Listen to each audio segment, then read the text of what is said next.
अभी देखिए, इतिहास और तिथियां, ये हम लोग अभी इसकी जानकारी लेंगे। तो अंग्रेजी में BC यानी हिंदी में ईपू यानी ईसवी सन पूर्व का तात्पर्य बिफोर क्राइस्ट, ईसा पूर्व होता है। और कभी कभी तुम तिथियों से पहले AD हिंदी में ई लिखा पाती हो।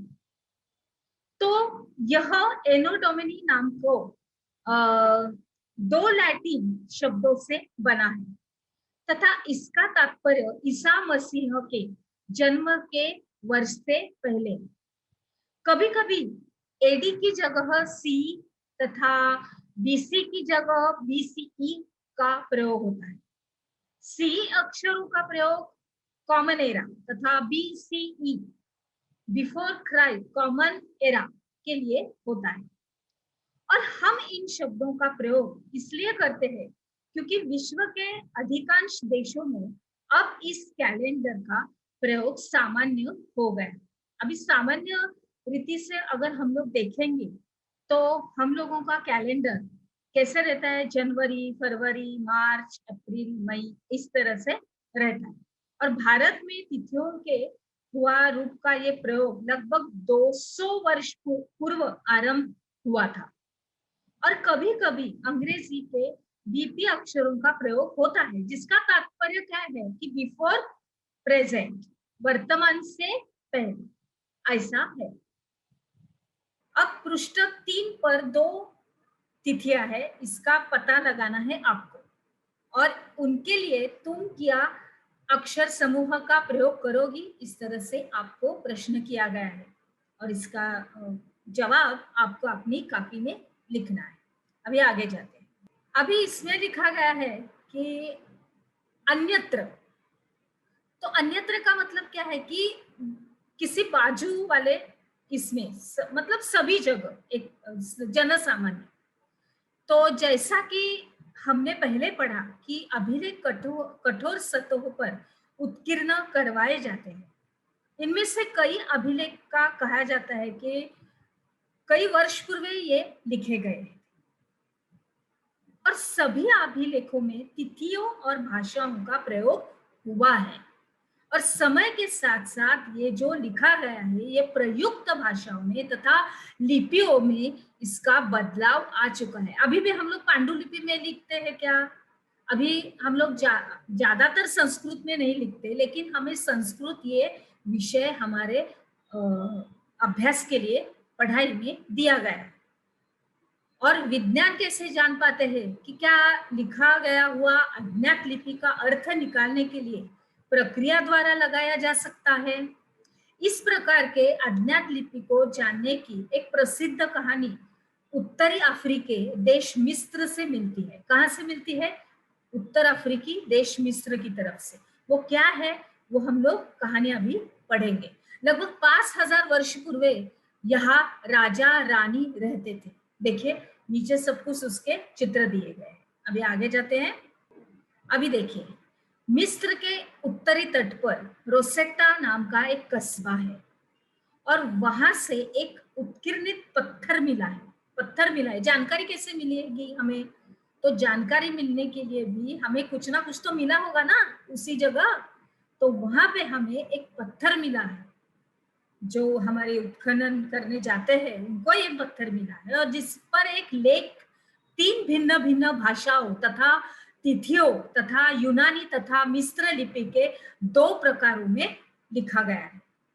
कुछ विद्वान यूनानी भाषा पढ़ सकते हैं और उन्होंने बताया है कि राजाओं तथा रानियों के नाम एक छोटे से फ्रेम में दिखाए गए हैं। इसे कारतूसा कहा जाता है। क्या कहा जाता है? कारतूसा। और इसके बाद विद्वानों को यूनानी तथा मिस्री संकेतों को अगल बगल रखते हुए मिस्री अक्षरों की समानार्थक ध्वनियों की पहचान की गई। जैसा कि तुम देख सकते हो कि यहाँ एक अक्षर के लिए तथा एक अक्षर के लिए चिड़िया के चित्र बने हैं। एक बार जब उन्होंने जान लिया कि विभिन्न अक्षर किसके लिए प्रयुक्त किए गए हैं तो वे आसानी से अन्य अभिलेखों को भी पढ़ सकते हैं। देखिए भाषा की अन्य किस तरह से उनकी प्रकार लिखे गए हैं। जैसे हम लोग जानते हैं कि ए का मतलब क्या है, ए का मतलब यानी कि ए फॉर एप्पल हम लोग बोलते हैं, और अ से क्या बोलते हैं, अ से हम लोग शब्द बनाते हैं, आ से शब्द बनाते हैं, ई से शब्द बनाते हैं। उस तरह से उस जमाने में ये लिखा गया है। अभी आगे लिखा गया है कि कल्पना करो, कल्पना करो में तुम्हें एक पुरातत्व का साक्षात्कार लेता है। तुम उन 5 प्रश्नों की एक सूची तैयार करो जिन्हें तुम पुरातत्व विद से पूछना चाहो। अब ये आपसे सवाल किया गया है, हमारी रशीदा से सवाल किया गया है कि तुम ऐसी एक सूची बनाओ, बराबर। उसमें क्या क्या रहेगा देखो, यात्रा रहेगी, पांडुलिपि, अभिलेख, पुरातत्व, इतिहासकार, स्रोत, अज्ञात लिपि का अर्थ निकलना होता है उसमें। आगे जाते हैं। अभी हम लोग अपने इस पाठ के आखिरी पड़ाव में हैं। आओ याद करें, निम्नलिखित सुमेल करो है, उसमें आपको इसका सुमेल करना है, अर्थात अपनी कॉपी में सब कुछ ये लिखना है आपको। और यहाँ पे कुछ तिथियां दी गई है, उसको भी लिखना है अपने अपनी कॉपी में। आगे जाते हैं। आओ चर्चा करेंगे के अंतर्गत रशीदा के प्रश्न को फिर से पढ़ो और इसके क्या उत्तर हो सकते हैं। जैसे कि बीच बीच में हमारे पाठ्य पुस्तक में कुछ प्रश्न दिए गए थे रशीदा के लिए, जो ये पढ़ रही है, और उसके साथ साथ तुम भी इसका पढ़ाई लिखाई कर रहे हो। उसके बाद अगला प्रश्न है कि पुरातत्वविदों द्वारा पाई जाने वाली सभी वस्तुओं की एक सूची बनाने की है, और ये कौन सी वस्तुएं पत्थर की बनी हो सकती है, ये आपको लिखना है। साधारण स्त्री अथवा पुरुष अपने कार्यों का विवरण क्यों नहीं रखते थे, और इसके बारे में तुम क्या सोचते हो, यानी कि आप क्या सोचते हैं, या आपको अपनी कॉपी में लिखना है। और आगे है कि और एक है हमें कि कम से कम ऐसी बातों का उल्लेख करो कि जिससे तुम्हारे अनुसार राजाओं और किसानों के जीवन की भिन्नता तुम्हें पता चलती है। अभी राजा कहाँ और किसान कहाँ, आप जान सकते हैं। राजा एक बहुत ही उच्च पद पर है और किसान भी उच्च पद पर है, लेकिन किसान अपनी काम, अपने श्रम खुद करता है, और राजा एक बड़े पद पर होने के कारण किसी और पर निर्भर रहता है, यानी कि खाने के लिए, उदाहरण के तौर पर। आगे है आओ करके देखें।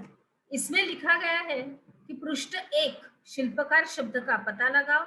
आज प्रचलित कम से कम 5 भिन्न भिन्न शिल्पों की सूची बनाओ, और क्या ये शिल्पकार स्त्री तथा पुरुष दोनों होते हैं, और अतीत के पुस्तक में किन किन विषयों पर लिखी गई है, और तुम इनमें से किन पुस्तकों को पढ़ना पसंद करोगी। ये रशीदा के बारे में है, और ये लिखा, और मैं आपको बोलूंगी कि आप किन पुस्तकों को पढ़ना पसंद करोगे।